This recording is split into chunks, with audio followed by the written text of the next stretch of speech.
दोस्तों, ज़िंदगी में अगर कामयाब होना चाहते हैं तो 3 बातें हमेशा याद रखें। पहली बात, आपकी इज़्ज़त आपकी बड़ी गाड़ी की वजह से नहीं होनी चाहिए। आपकी इज़्ज़त आपके महँगे लिबास, आपके ओहदे की वजह से नहीं होनी चाहिए। वो आपकी इज़्ज़त नहीं है।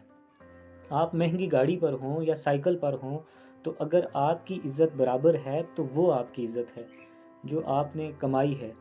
अगर बड़ी गाड़ी पर आपकी इज़्ज़त है मगर साइकिल पर आपकी कोई इज़्ज़त नहीं करता, आपकी कोई पहचान नहीं करता, तो वो आपकी नहीं, आपकी गाड़ी की इज़्ज़त करता है, आपके ओहदे की इज़्ज़त करता है। इसलिए दोस्तों, अपने आप को इस काबिल बनाएँ कि लोग आपकी वजह से आपकी इज़्ज़त करें, ना कि आपके ओहदे की वजह से, आपकी दौलत की वजह से, आपके बंगले की वजह से आपकी इज़्ज़त करते हैं। और दोस्तों, दूसरी बात ये कि कुछ लोग आपकी ज़िंदगी में आपको बनाने के लिए नहीं, आपको बिगाड़ने के लिए आते हैं। आपसे प्यार करने के लिए नहीं, आपको इस्तेमाल करने के लिए आते हैं।